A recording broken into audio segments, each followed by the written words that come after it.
Before we begin, settle into your bed. Let your shoulders sink into the mattress. Let your eyelids grow heavy. This is a story meant not to alarm you, but to carry you, slowly, gently, into the quiet streets of old Edo, and from there, into sleep itself. There is no need to remember every detail. There is no need to follow every thread. Simply listen, and drift, and let the words wash over you like the soft patter of rain on bamboo leaves. Whenever you feel yourself slipping away, let go. Sleep is the destination. The story is only the road. Edo, in the late autumn of the year, was a city that seemed to breathe in silence and exhaled the soft murmur of rain. The streets, narrow and winding, were made of packed earth and wooden planks, their surfaces worn smooth by centuries of footsteps. The houses, low and elegant, their roofs curved like the wings of sleeping birds, stood close together, their wooden walls darkened by time and weather. Lanterns of paper and bamboo glowed at every corner, their lights soft and golden, filtering through the mist like distant stars. The rain fell gently, persistently, as though the sky itself had decided to slow down, to take its time, to let the world rest. It was not a violent rain, not the kind that pounds against roofs and forces people indoors. It was a soft rain, a patient rain, the kind that seemed to cleanse rather than to disturb. Somewhere in the city, a flute played, a single, sweet note that drifted through the rain and then faded, as though the musicians themselves had been lost in thought and forgotten to continue. A dog barked once, somewhere in the distance, and then fell silent. The city was settling into sleep. There was a man walking through the streets of Edo on this rainy evening. He was not young. His hair was flecked with gray, and his face carried the quiet lines of someone who had spent many years observing the world rather than rushing through it. He walked slowly, deliberately, his paper umbrella held at just the right angle to keep the rain from his shoulders, his wooden sandals making soft, rhythmic sounds against the wet earth. He had no particular destination in mind. He was not heading toward a meeting or an appointment, or any of the urgent business that so often drives people through their days without ever pausing to notice the world around them. He was simply walking, letting his feet carry him where they would, letting the rain and the silence and the soft glow of the lanterns guide his steps. He had lived in Edo for many years, long enough to know its streets and its rhythms, long enough to recognize the particular quality of light that fell on certain corners at certain hours. Tonight, the city was speaking to him in the language of rain. As he walked, the man noticed a lantern at the corner of a narrow alley. It was not like the other lanterns. Its paper was slightly torn, and its flame flickered as though it were struggling to stay alive. Most people would have passed it without a second thought, but the man stopped. He studied the lantern for a long moment, watching the flame dance and waver. He reached into his sleeve and pulled out a small piece of paper, a scrap he had been carrying for reasons he no longer remembered, and he carefully, gently, pressed it against the torn paper of the lantern, covering the hole and shielding the flame from the damp air. The flame steadied. The lantern glowed brighter, warmer, more certain. The man smiled, a small, private smile, and continued on his way. He did not think of the gesture as anything extraordinary. It was simply a small kindness, a moment of attention to something that needed attention. The man walked for a while longer, and then, as though guided by something deeper than conscious thought, he found himself standing before a small tea house. It was not a grand establishment. It was a modest building, its entrance curtained with a simple cloth, its wooden sign faded with age. But a warm light glowed from within, and through the thin paper walls, he could hear the soft, melancholy sound of a shamisen being played. He hesitated for only a moment before pushing aside the curtain and stepping inside. The tea house was warm and inviting. A small fire burned in a sunken hearth in the center of the room, and the air was filled with the gentle scent of roasting tea and the faint, sweet aroma of something baking. An old woman sat behind a low counter, her hands resting on a worn wooden surface, her eyes half closed as though she were listening to the music as much as she were waiting for customers. The shamisen player was a young woman with a calm, distant expression. Her fingers moved slowly, thoughtfully, over the strings of the instrument, producing notes that seemed to hang in the air like drops of water on a leaf, trembling for a moment before falling into silence. The man settled onto a cushion near the hearth, and the old woman brought him a cup of tea without being asked. She did not speak, and he did not speak, and for a long while, the only sounds were the soft notes of the shamisen and the gentle patter of rain on the roof. The tea was warm and fragrant, with a slight bitterness that was balanced by the faint sweetness of honey. The man held the cup in both hands, letting the warmth seep into his palms, and he closed his eyes for a moment, simply breathing in the steam.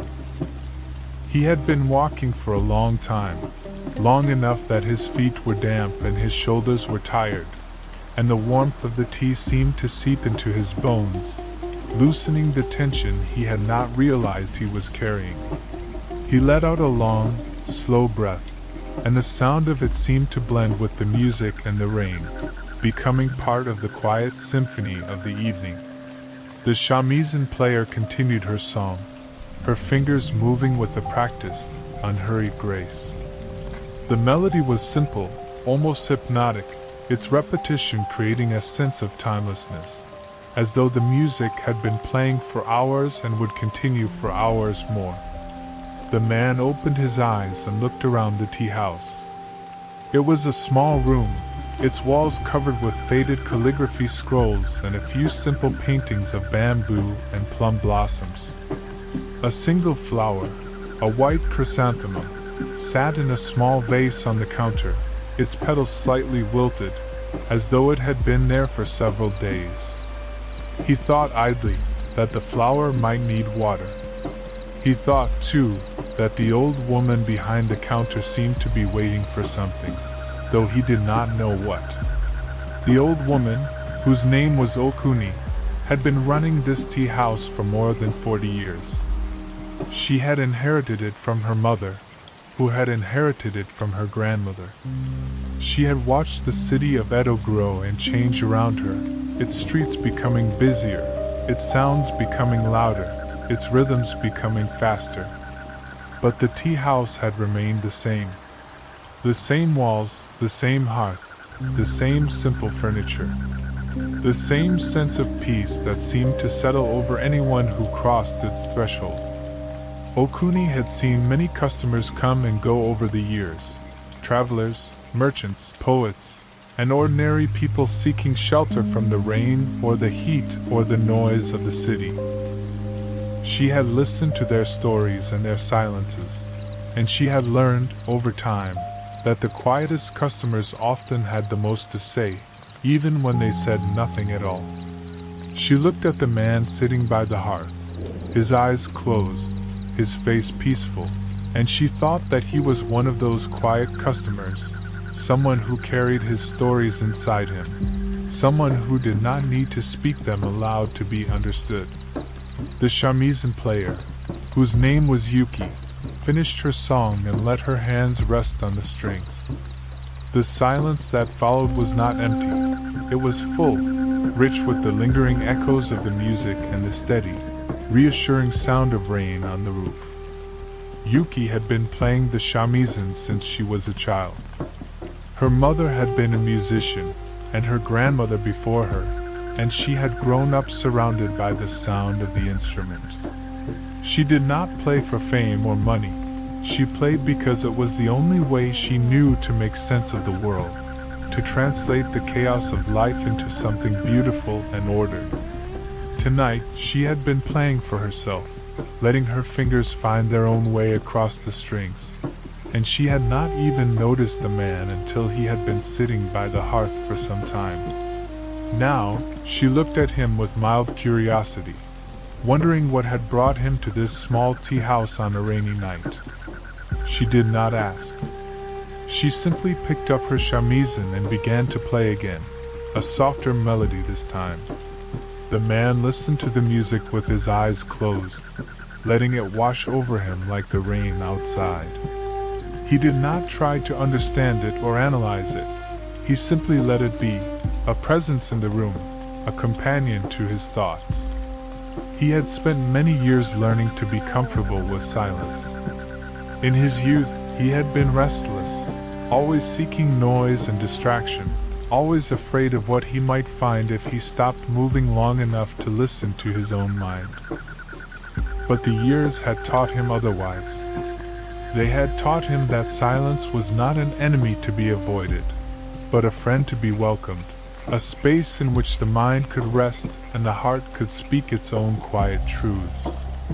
He thought about the rain, and the tea, and the music, and the lantern he had repaired on the corner. He thought about the woman behind the counter, and the young musician, and all the small, ordinary lives that intersected in this quiet room on this rainy night. He thought about how easy it was to miss these moments, to rush past them without ever noticing their beauty. And he was grateful that tonight, at least, he had stopped to notice. Somewhere in the distance, a street vendor's call drifted through the rain, a long, melodic cry that seemed to carry the weight of the evening with it. The man could not make out the words, but he recognized the rhythm, the particular cadence of a voice that had been calling out its wares for so many years that it had become part of the city's soundtrack. The cry faded, and the silence returned, deeper and more peaceful than before. The man opened his eyes and looked at Okuni. "The vendor," he said. "I have not heard his voice in many years. I thought he might have retired." Okuni shook her head slowly. "He is still there, every evening, rain or shine. He is older now, and his voice is not as strong as it once was, but he still calls out his wares. He says he will stop when he can no longer walk, and not a day before." The man smiled. "That is a good philosophy. Perhaps," Okuni said. "Or perhaps it is simply stubbornness. Sometimes it is difficult to tell the difference."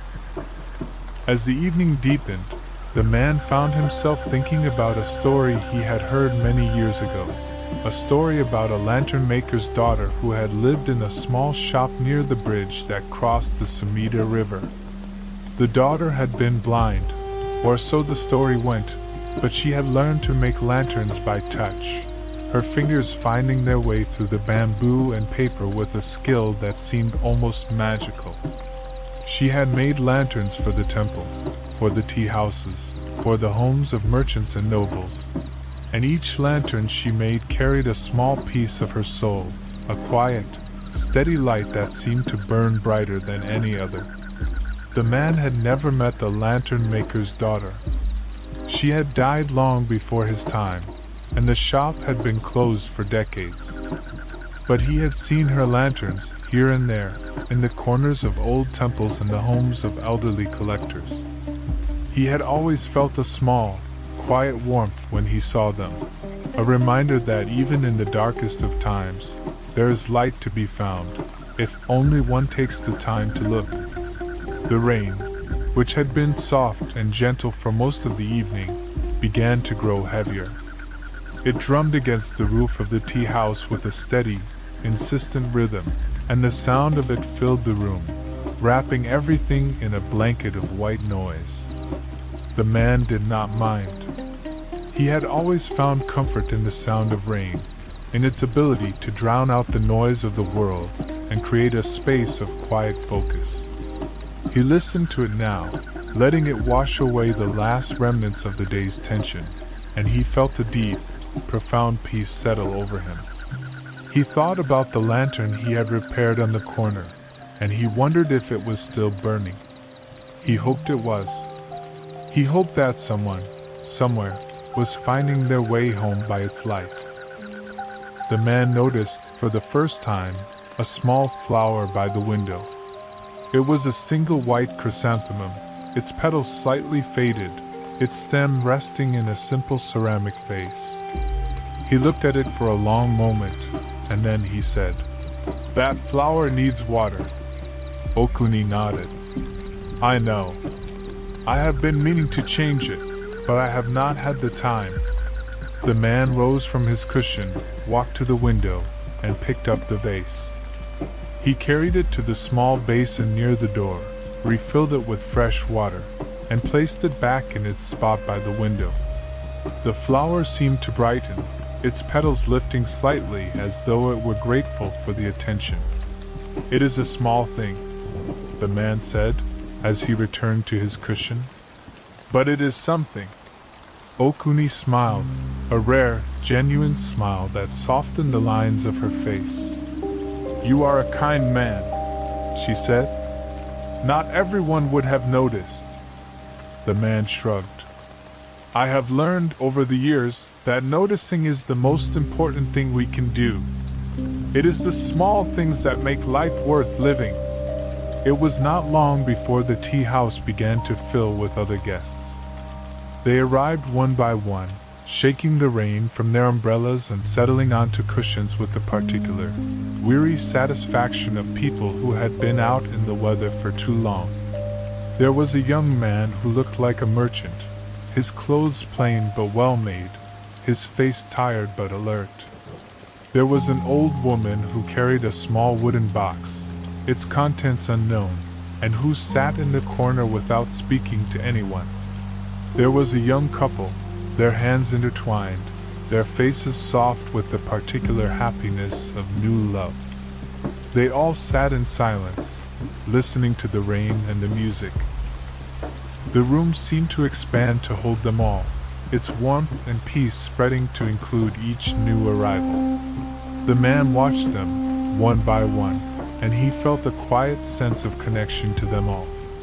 He did not know their names or their stories, but he recognized something in them, a shared humanity, a common need for warmth and rest and a few moments of peace in a world that so often seemed to demand more than it gave.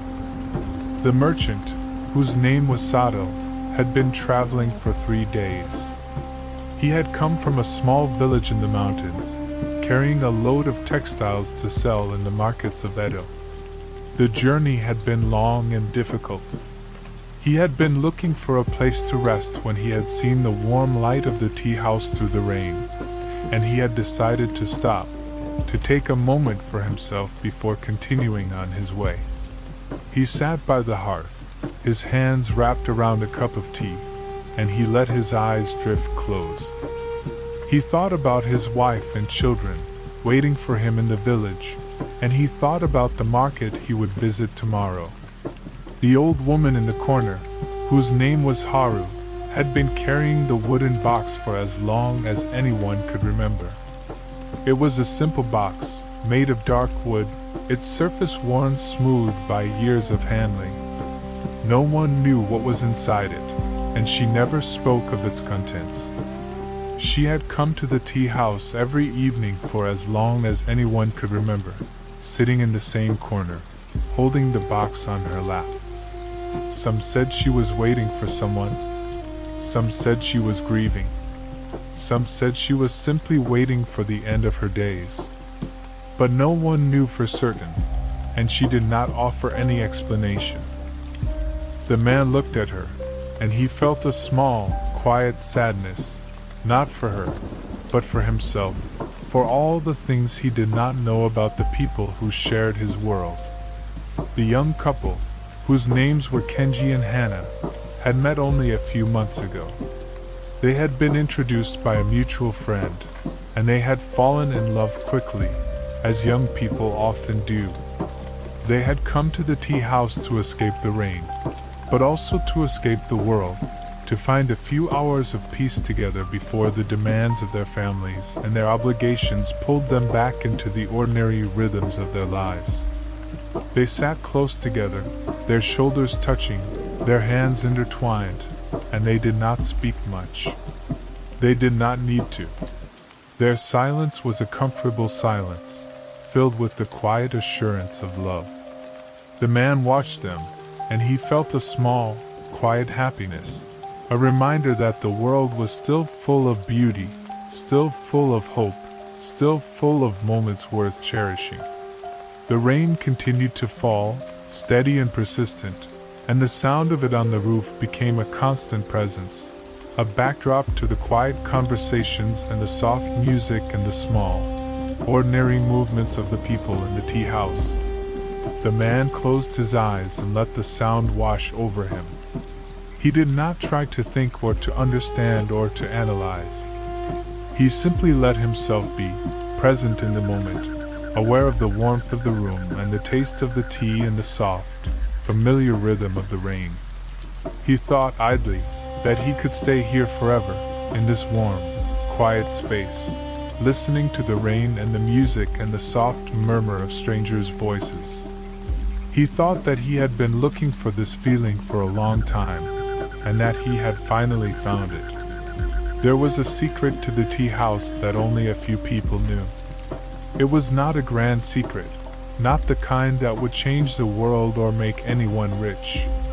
It was a small secret, a quiet secret. The secret was this: the tea house was built on a spot where the earth itself seemed to hold a special peace. Something about the soil, something about the water, something about the way the air moved through the room. It all combined to create a sense of calm that was almost tangible. The man did not know the secret. He only knew that he felt something in this room, something he had not felt in a long time, a sense of home, a sense of belonging, a sense that he was exactly where he was supposed to be. He did not need to know the secret. He only needed to feel it. Yuki, the shamisen player, had not stopped playing since the man had entered the tea house.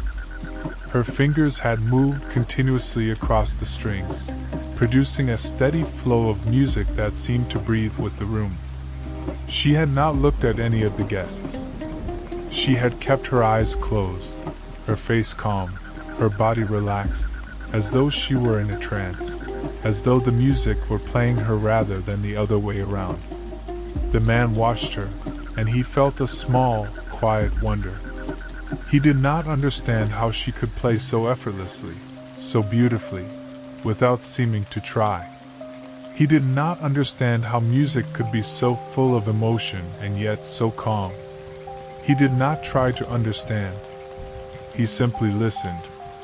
The man had not thought about his own story in a long time. He had been too busy living it to reflect on it, too caught up in the daily demands of existence to step back and see the shape of it. But sitting in the tea house, listening to the rain and the music, he found himself thinking about the path that had led him here.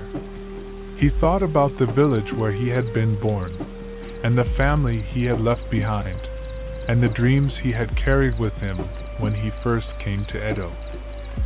He thought about the people he had loved, and the people he had lost, and the small, quiet moments that had shaped him into the person he was. He thought about the lantern he had repaired, and the flower he had watered, and the tea he was drinking.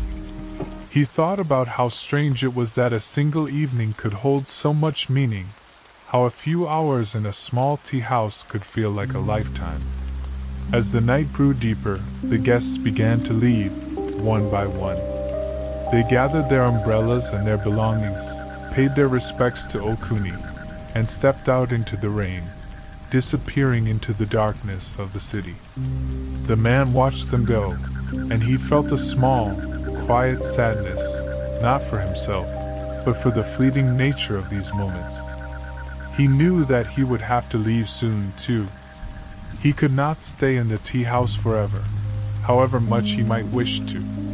There was a life waiting for him outside, a life of obligations and responsibilities and the ordinary demands of existence. But for now, he was still here. For now, he was still warm. For now, he was still at peace. And that, he thought, was enough. The man's name was Haruki. He had not thought about his own name in a long time, not because he had forgotten it, but because he had grown so accustomed to being simply the man in his own mind. But here, in the warmth of the tea house, with the rain falling softly outside and the music of the shamisen still lingering in the air, he found himself remembering who he was. He was Haruki, a wanderer, a seeker of small moments, a man who had spent his life looking for something he could not quite name. He had been born in a small village in the mountains, far from the bustle of Edo. His father had been a farmer, his mother a weaver, and he had grown up surrounded by the slow, patient rhythms of rural life. He had left the village when he was young, drawn by the promise of the city, the excitement of its streets, and the endless possibilities it seemed to offer. But the city had not given him what he had hoped for. It had given him work, and distraction, and a constant hum of activity, but it had not given him peace. He had spent years searching for something. He did not know what, and he had only recently begun to understand that what he was looking for could not be found in the city's crowded streets. It could only be found in moments like this, quiet, simple, unhurried. Haruki finished his tea and set the cup down gently on the low table before him. He looked around the room one last time, taking in the warmth of the fire, the faded calligraphy on the walls, the peaceful faces of the other guests. Then he rose, bowed to Okuni, and made his way toward the door. "Will you come again?" Okuni asked, her voice soft and kind. Haruki paused. He had not expected the question. He did not know if he would come again. He did not know where the days would take him, what paths he would walk, what new corners of the city he would discover. But something in the old woman's voice made him want to say yes. "I will try," he said. "If the rain invites me." Okuni smiled, a small, knowing smile. "The rain always invites," she said. "It is only a question of whether we are listening." Haruki nodded, and then he stepped out into the rain. The rain had not stopped. If anything, it had grown slightly heavier, the drops falling more thickly now, their rhythm more insistent. Haruki lifted his paper umbrella and began to walk, his wooden sandals making soft, wet sounds against the earth. The streets were empty. The lanterns still burned, their lights soft and golden in the mist. It was as though the city had decided to give itself over to the rain entirely, to let itself be washed clean of all the noise and hurry of the day. Haruki walked slowly, without any particular destination in mind. He let his feet carry him where they would, and he found himself, after some time, in a part of the city he had not visited in many years. It was a quiet neighborhood, its streets narrower than the main thoroughfares, its houses smaller and more modest. And then, at the end of a narrow alley, Haruki saw it, a small shop, its wooden sign worn and faded, its windows dark except for a single light burning in the back room. It was the lantern maker's shop. Haruki had not thought about the lantern maker's shop in years. He had passed it many times in his youth, but he had never gone inside. He had always been too busy, too hurried, too caught up in the rush of his own life to stop and explore. But tonight something drew him toward it. He found himself walking down the alley, his footsteps quiet on the wet earth, until he stood before the shop's entrance. The door was slightly ajar. A warm, golden light spilled through the crack, and from inside, he could hear the soft, rhythmic sound of someone working, the careful scrape of bamboo, the gentle rustle of paper. Haruki hesitated for a moment, and then he pushed the door open and stepped inside. The shop was small and cluttered, its walls lined with shelves of finished lanterns in every size and shape. A workbench dominated the center of the room, and behind it, an old man sat with his back to the door, his hands busy with bamboo and paper. The old man did not turn around. He simply continued his work, his movements slow and deliberate, his fingers finding their way through the materials with the ease of long practice. "You are late," the old man said without turning. "I was beginning to think you would not come." Haruki blinked. "I am sorry," he said. "I did not know I was expected." The old man laughed, a soft, wheezing laugh that seemed to come from somewhere deep in his chest. "You were not expected," he said. "No one is ever expected. But you are here, and that is enough. Sit down. Stay a while." Haruki found a low stool near the workbench and sat down. He watched the old man's hands as they moved through the bamboo, splitting it into thin, even strips, bending it into the delicate curve of a lantern frame. "I have not made lanterns in many years," Haruki said. "I am not sure I remember how." The old man shrugged. "It is not about remembering," he said. "It is about feeling. The hands remember what the mind forgets. You just have to let them."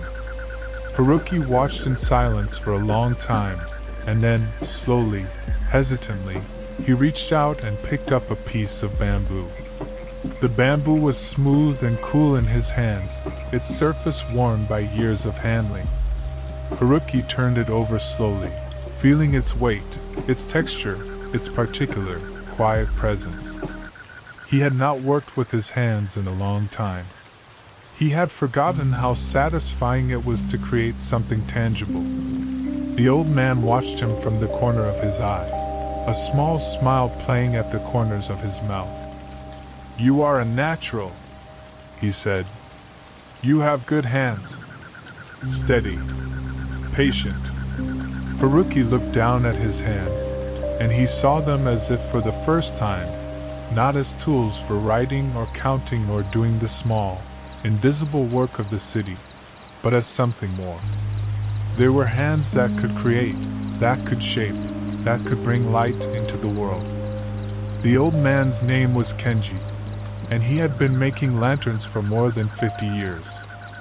He had learned the craft from his father, who had learned it from his father before him, and he had carried on the tradition with the same quiet, patient dedication that had defined his family for generations. He did not make many lanterns anymore. His hands were old, and his eyes were not as sharp as they once had been, and the work was becoming more difficult with each passing year. But he still came to the shop every evening, still sat at his workbench, still let his hands find their way through the bamboo and paper. "I have been thinking," Kenji said, his voice soft and distant, "about the nature of light, about what it means to bring light into the world." Haruki looked up from his work. "What do you mean?" "I mean," Kenji said, "that a lantern is not just a thing. It is a promise. A small, quiet promise that there is still something worth seeing, even in the darkest of nights." Haruki thought about Kenji's words as he worked. He thought about the lantern he had repaired on the street corner, and the small, quiet satisfaction he had felt when its flame steadied. He thought about the tea house, and the warmth of its fire, and the soft, melancholy music of the shamisen. He thought about all the small, ordinary moments that had brought him here, to this shop, to this workbench, to this moment of quiet creation. He understood, for the first time, why the lantern maker's craft had endured for so long. It was not just about making objects, it was about making meaning. It was about taking something simple and transforming it into something that could guide someone home. He did not know if he would ever make a lantern of his own. But he knew now that the desire to do so was already there, a small, quiet seed waiting to grow. Kenji taught Haruki the basics of lantern making over the next hour. He showed him how to split the bamboo, how to bend it into shape, how to attach the paper with a thin, careful layer of glue. Haruki made many mistakes. His first attempt was too crooked, his second too fragile, his third too large. But Kenji did not scold him or correct him. He simply watched, patient and unhurried, and let Haruki learn through trial and error. "You are learning," Kenji said, when Haruki finally produced a frame that was almost straight. "The bamboo is teaching you. You just have to listen." Haruki looked at the frame in his hands. It was not perfect, it would never be perfect, but it was his. He had made it, with his own hands, and that was enough. "I think I understand," he said softly. Kenji nodded. "Good. Now you are ready to make your first lantern." The paper was thin and white, almost translucent, and Haruki handled it with the care of someone holding something precious. He cut it into the right shape, spread a thin layer of glue along the bamboo frame, and carefully pressed the paper into place. It was not easy. The paper wanted to wrinkle, to tear, to resist his efforts. But Haruki was patient, and he worked slowly, smoothing each section with gentle, steady pressure. When he was finished, he held the lantern up to the light. It was simple, a small, round lantern, its surface smooth and unblemished. It was not beautiful, not the way the lanterns in the tea house were beautiful, but it was honest. It was real. "It is a good lantern," Kenji said. "It will hold light well." Haruki smiled. He did not know when he had last felt this satisfied, this content, this at peace. Kenji lit a small candle and placed it inside Haruki's lantern. The flame caught, flickered for a moment, and then steadied, casting a warm, golden glow through the paper. Haruki watched the light, and he felt something shift inside him. A quiet sense of completion, of having done something that mattered, even if only to himself. "This is yours now," Kenji said. "You made it. You are its keeper." Haruki nodded slowly. "I will keep it," he said. "I will keep it with me, always." He did not know what he would do with the lantern, whether he would hang it in his room, or carry it with him on his journeys, or give it to someone who needed it. He only knew that he would keep it, would let it remind him of this night, this moment, this small, quiet act of creation. Haruki stayed at the lantern maker's shop until the candle in his lantern burned low. He and Kenji talked softly about many things, about the city, about the rain, about the small, quiet moments that made life worth living. Kenji told him about the lantern maker's daughter, the one who had been blind, and Haruki listened with the same quiet attention he had brought to everything that evening. "She was the best lantern maker I ever knew," Kenji said. "She could not see her work, but she could feel it. She knew when a lantern was right, just by the way it felt in her hands. She taught me that making a lantern is not about seeing, it is about believing." Haruki thought about those words as he prepared to leave. He held his lantern carefully, its light still glowing faintly, and he stepped out into the rain. The rain had softened to a drizzle, and the air was cool and fresh, carrying the scent of wet earth and damp wood. Haruki walked slowly, holding his lantern before him, watching its light dance on the wet pavement. He did not know where he was going. He did not know what he would find. But he knew that he was carrying something new with him. a light that had not been there before. Haruki walked for a long time through the sleeping city. He passed the bridge over the Sumida River, its wooden planks wet and gleaming in the lantern light. He passed the temple where he had sometimes come to sit in the quiet of the evening. He passed the corner where he had repaired the lantern earlier that evening, still burning, still steady. The city was different at night.